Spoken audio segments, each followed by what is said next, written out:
Hi friends, మీకు ఒక చిన్న కథ చెప్తాను వినండి.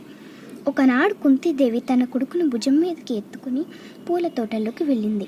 నడుస్తుంటే కాలికి ఒక రాయి తగిలింది. ఆమె అడుగు తడబడింది. చేతుల పట్టు తప్పింది. పిల్లవాడు కింద పడ్డాడు. అయ్యో అని కుంతీదేవి బిగ్గరగా అరిచింది. రాజమందిరంలో వారందరూ పరిగెత్తుతూ వచ్చారు.